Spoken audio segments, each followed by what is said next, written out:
Selamat pagi sahabat semua, salam sehat. Jumpa lagi sahabat. Eh, Pagi hari ini saya akan review airgun atau senapan angin. Ini jenis uklik ya. Jadi bukan PCP tapi uklik yang saya akan review ini tentang teori menembak ya. Kemarin sempat ada pertanyaan dari penggemar Satu Laras yang menanyakan, kalau seandainya kita bidik jarak 10 meter itu kena, tapi begitu agak jauh ya itu bisa perkenaannya ini bisa meleset. Itu penyebabnya karena apa? Nah, ini saya akan jelaskan mengenai karakteristik dan kemampuan dari airgun sendiri. Airgun itu macam-macam. Ada yang mungkin buatan pabrik yang mungkin sudah dikenal bagus, ada yang home industry, mungkin ada juga merek-merek yang istilahnya sudah diakui bahwa senapan itu bagus. Jadi faktor-faktor yang mempengaruhi ya sahabat ya. Kemarin saya sempat menjawab komen bahwa faktornya itu banyak ya. Pertama dari senapannya sendiri. Kenapa saya bilang dari senapannya sendiri? Karena senapan itu juga punya kemampuan untuk menyimpan udara di dalam tabung. Itu juga berbeda. Semakin senapan itu harganya mahal, tentunya kualitasnya bagus, dia juga nggak gampang bocor, dia menyimpan anginnya juga bisa tahan lama. Nah itu biasanya bisa membantu senapan itu untuk ditembakkan itu bisa lebih akurat daripada yang sering-sering bermasalah seperti ada kebocoran, mungkin dia nggak bisa menyimpan angin terlalu lama. Jadi faktornya banyak. Satu bisa dari penembaknya sendiri yang mungkin kurang tenang, juga bisa kemampuan senapannya yang dia nggak bisa menjangkau jarak efektif. Terus juga bisa dari mimis. Ini ada contoh ya, mimis seperti ini. Kadang-kadang kalau kita lihat ini ujungnya ini dia nggak simetris, ya itu juga pengaruh. Jadi perkenaannya itu nggak bisa lurus, tapi nanti dia sepertinya itu mendatar. Jadi kena badannya bukan ujungnya. Itu juga bisa mempengaruhi, karena luncuran daripada mimis itu kalau dia semakin lurus, dia akan luncurannya juga akan semakin bagus. Tapi kalau sudah posisinya seperti badannya yang kena, itu berarti sudah akurasinya sudah ada penurunan. Jadi faktornya banyak ya sahabat ya. Dari cara kita membidik, bisa juga dari senapan, juga bisa dari kualitas senapan. Terus juga dari penyetelan yang kurang benar, baik itu penjera maupun visir. Jadi di sini belum tentu kalau seandainya jarak 10 meter itu kena, terus begitu kita arahkan ke 20 meter terus nggak kena, itu penembaknya yang jelek, bukan. Jadi faktornya itu tadi. Makanya kita harus senapan itu disetel ya. Kalau mau jarak efektifnya sekian, kalau dipaksakan nggak mungkin mampu dan akan ngacak terus, karena memang kemampuan dari penyimpanan anginnya itu juga nggak bisa maksimal dari jenisnya senjata sendiri atau senapan sendiri. Jadi, tentu sahabat nggak usah khawatir ya, semuanya itu kalau kita kepingin menginginkan target itu kena sesuai yang diharapkan, ya kita harus tahu kira-kira saya harus pilih senapan yang apa. Kalau seandainya sekarang ini lagi ngetren pakai PCP, ya memang itu dia menggunakan gasnya itu dengan tekanan PSI yang cukup kuat ya. Jadi mungkin kalau untuk jarak-jarak yang agak mungkin jauh sedikit itu masih dia mampu ya. Tapi kalau uklik itu biasanya karena dia ngandalkan dari pompa. Kalau pompanya itu enggak sudah ditutup dan senapan nggak ditembak-tembakkan lama, dia akan bisa berkurang. Makanya itu juga tergantung klep-klepnya juga ya. Kalau klepnya bagus, tentunya senjata itu juga akan dia lebih bagus untuk bisa digunakan. Terus lagi ada yang kemarin untuk teorinya bagus Pak, tapi kalau seandainya itu diperagakan mungkin lebih bagus juga lah. Di sini saya jawab oke, terima kasih. Jadi gini sahabat, saya juga kepingin menyiapkan ya, kita ini terutama ini sarana prasarana ini sangat terbatas ya. Kita di sini juga di pinggir jalan, kalau seandainya mau mencoba untuk membuat skip juga itu kita mungkin jaraknya juga nggak bisa terlalu jauh, karena di sini ya terus terang mungkin kalau di pinggir jalan itu kita juga jadi nggak enak. Mungkin khawatir nanti mimis itu juga kalau ngenai benda keras itu juga arah larinya itu juga nggak beraturan. Jadi ya mohon maaf, namun di sini tidak mengurangi saya dalam memberikan teori. Saya akan memberikan semaksimal untuk kemampuan saya agar bisa bermanfaat untuk sahabat semua, khususnya pencinta satu laras ya. Nanti kalau yang punya tempat silakan dicoba dan bisa dipraktekkan. Jadi saya memberikan teori ini mungkin ada yang bisa memberikan masukan, dan dari sahabat-sahabat semua monggo silakan, kami terbuka untuk masuk di dalam komentar. Yang kedua gini sahabat ya, memang airgun ini memang beda ya. Kemarin saya juga melihat tayangan video itu. Jadi kita kalau bilang ini senapan ini menggunakan mimis itu memang benar ya. Tapi kalau ada yang bilang ini mungkin salah sebut ya, menggunakan amunisi, itu keliru. Jadi amunisi itu dia beda dengan mimis. Kalau amunisi itu untuk senjata LC1, M16 ya, senjata organik itu amunisi ya. Kenapa di situ dibilang amunisi? Karena peluru itu bisa dia itu melontarkan proyektil, itu dia harus ada bahan peledak pengantar, juga bahan peledak pokok untuk meluncurkan proyektil. Tapi kalau mimis itu nggak ada itu. Jadi kita bilang aja mimis, atau mungkin kalau yang biasa kita kan peluru lah ya, peluru. Lagi ya sahabat ya, saya sebenarnya itu kalau senapan angin atau airgun ini itu saya hanya sebatas refreshing aja ya. Sebenarnya kalau saya itu dulu itu spesialis untuk SS1 juga M16.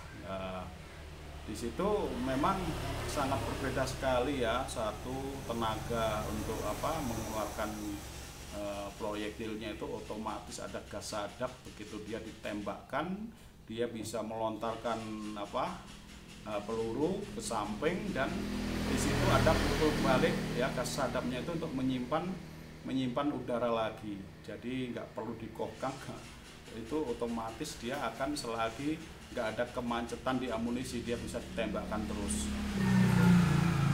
Pernah dulu di kantor juga ada virtual arm ya, di situ untuk latihan, yang mana di situ jenis senjatanya itu hampir sama. Jadi kalau SS1 ya SS1, cuma di situ karena simulator ya. Jadi di situ hanya seperti kita kalau menembak beneran, ada target yang seakan-akan itu dikamuflase dengan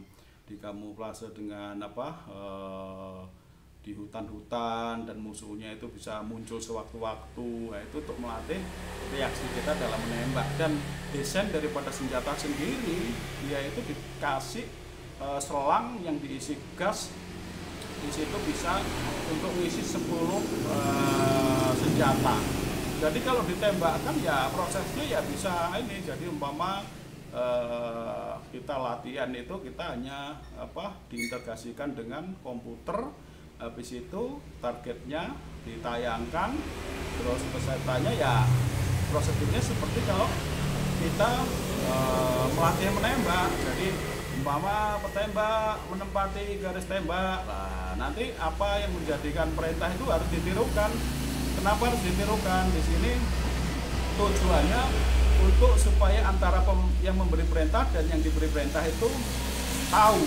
Jadi nggak boleh diam. Jadi mama ada perintah petembak menempati garis tembak, petembak menempati garis tembak, ditirukan seperti itu. Jadi siapkan munisi 10 butir peluru, siapkan munisi 10 butir peluru dalam magazen, gitu ya. Itu tahap-tahapannya sampai isi senjata terkunci, begitu bidik terbidik sasaran tempat tembak, bidik terbidik sasaran tempat tembak. Itu prosedur ya sahabat ya. Jadi kalau kita ini mau latihan tuh bisa secara basah, bisa secara kering. Kalau kering yaitu tadi menggunakan emulator atau virtual arm. Ada lagi airsoft gun ya. Kalau airsoft gun itu memang itu dipakai, kalau di kantor dulu itu dipakai perang-perangan. Saya pernah menjadi juri ya. Jadi di situ memang menggunakan pelurunya itu seperti kapur ya kan. Memang nggak bahaya, cuma kadang-kadang kalau kena panas juga. Makanya di situ harus pakai helm dan teropong. Tujuannya supaya nggak kena mata. Di situ latihan perang-perangan itu bisa digunakan.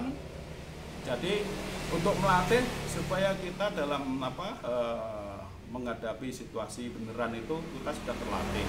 Dan situ aturannya banyak sahabat. Kalau kita ini kena karena itu kapur, biasanya kan percikannya itu di baju itu putih ya. Nah itu menunjukkan bahwa sudah kena tembak dan itu harus keluar dari arena. Ada juga yang kalau lawan itu dia ditelikung dari belakang, itu kena senjata diarahkan dengan mengatakan hit, itu sudah kena, berarti nggak boleh ditembak karena jarak dekat itu juga sangat bahaya atau mungkin bisa terluka ya. Jadi ada cukup dengan apa-apa hit gitu sudah dinyatakan itu sudah kalah, dan itu harus mengakui.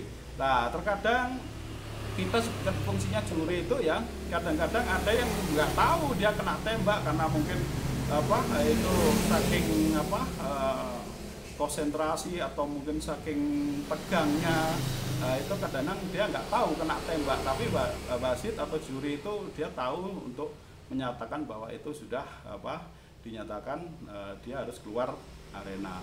Jadi untuk lomba juga untuk masing-masing punya hobi. Saya salut ya.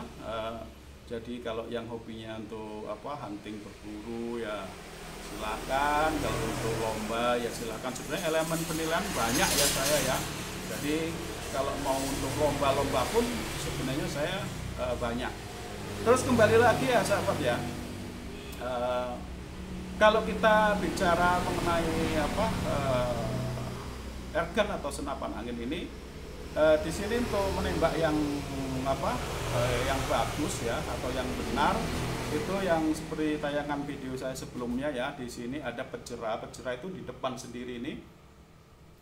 Kalau pisir itu di belakang. Tapi ini karena sudah tak pasang pakai tele, saya menggunakan tele ini Basnel apa 3 sampai 9 diameter 40. Ini berarti untuk pejera dan pisir ini nggak berfungsi, dan ini harusnya dilepas, tapi karena ini nggak mengganggu, saya nggak lepas.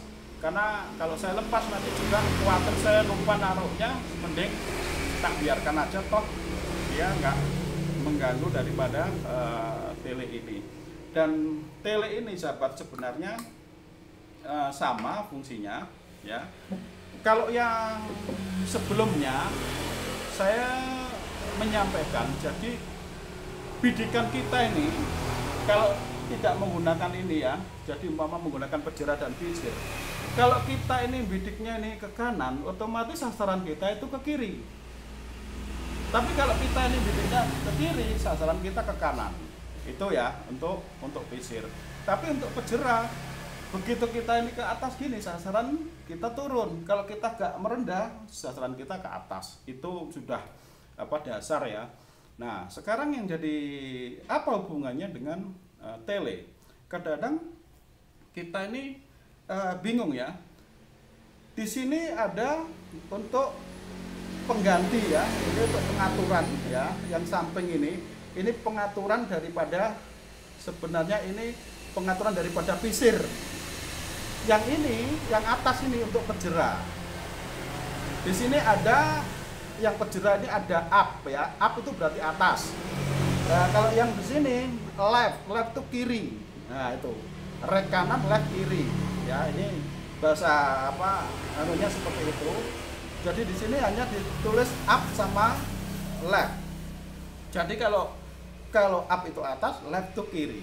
Nah, jadi sekarang apa fungsinya daripada pisir dan pejera? Sama ya sahabat ya, seperti tadi kalau kita menggunakan manual tanpa tele ya, itu tadi kalau kita mau sasaran ke bawah ya kita harus tinggikan, kalau mau sasaran atas mau kita turun bidikannya, jadi pisirnya kita turunkan. Sekarang teorinya gimana kalau kita menggunakan tele ya? Kita coba aja membuat skip atau lesan ya, atau garis cross ya, kita tarik, nggak usah jauh-jauh, kalau ada tempat mungkin ya bisa 15 atau 20, tapi kalau saya cenderung 10 meter karena situasi atau tempatnya yang terbatas ya. Jadi kalau kita tembakan aja sini, anggap aja belum kita setel ya, kita tembakan di situ kelihatan yang kita bidik di titik crossnya itu. Kalau ini kurang ke kanan, berarti yang kita setel di sini pisir ya, atau pengganti pisir atau pengatur pisirnya ini yang samping. Jadi kalau di sini left itu sasarannya itu ini berarti kurang ke kanan. Jadi kebalikannya ya sahabat ya. Kenapa kok kebalikannya? Jadi gini, kalau sasaran kita ini tembakannya ini ke kanan, berarti kurang ke kiri. Nah, kalau kurang ke kiri, di sini berarti left, ya kan? Left ke kiri. Cuma mutarnya ini kebalikannya ke kanan. Seperti itu sahabat. Sebaliknya, kalau yang untuk pejera itu kalau ini umpama kurang atas, nah, di sini ada tulisannya up, jadi diputar up ya. Cuma mutarnya itu kebalikannya juga. Jadi kenapa seperti itu? Nah, saya simulasikan tuh seperti skrup ya sahabat ya. Kalau skrup itu ulirnya ini kita putar ke kiri, otomatis kan lepas. Jadi kalau lepas itu, kalau ini posisi seperti ini, dia kalau ke kiri ini semakin ke atas. Otomatis kalau ke atas sasarannya akan turun. Makanya kalau terlalu ke atas ya ini seperti ini putarnya. Sebaliknya kalau skrup ini simulasi ya sahabat ya, kalau skrup itu kita putar ke kanan dia akan turun ya, berarti sasarannya akan ke atas seperti itu. Jadi kenapa di sini kok kebalikannya? Jadi kalau ke kiri yang sini putarnya ke kanan, petunjuknya ke kiri tapi diputarnya kok ke kanan ya, itu karena itu tadi seperti kalau kita membidik cara pakai pejerat dan pisir. Kalau kita ke kiri berarti sasaran kita ke kanan, kalau kita bidiknya ke kanan sasaran kita ke kiri, seperti itu sahabat. Jadi untuk sahabat-sahabat semua yang mungkin ada tempat ya, silakan dicoba dipraktekkan. Mungkin banyak juga sahabat-sahabat yang lebih paham dan lebih menguasai, monggo silakan dibantu kami untuk menyempurnakan. Dan saya sebenarnya sudah beli mounting ke kamera samping ya sahabat ya. Ini sebenarnya kalau nanti kita pasang gitu, ini kita tinggal kencangkan ya, tinggal kencangkan. Tapi di sini masih butuh karet supaya nggak kocak, karena kalau kocak ini nanti dia akan bisa nggak fokus. Terus lagi satu sahabat, di sini ada pengaturan untuk lensa. Jadi di situ ibaratnya ada warna hijau, ini biru sama merahnya tinggal kita putar. Nah, di sini juga ada pengaturan fokus. Jadi pandangan kita ini lebih cocok pasnya di mana kita bisa putar di sini. Nah, bisa ke kanan, bisa ke kiri tergantung mata kita ya. Jadi senyamannya kita, kalau memang ini sudah tepat dan jelas ya sudah, sampai di situ aja. Oke sahabat, mungkin dari sini saya berterima kasih. Kalau ada kata yang kurang berkenan, saya mohon maaf. Untuk sahabat-sahabat satu laras, mohon dibantu saya untuk menyempurnakan. Kita berbagi pengalaman, mudah-mudahan pengalaman yang sedikit ini bisa bermanfaat untuk kita semua. Salam sukses, salam sehat semuanya. Terima kasih, selamat pagi.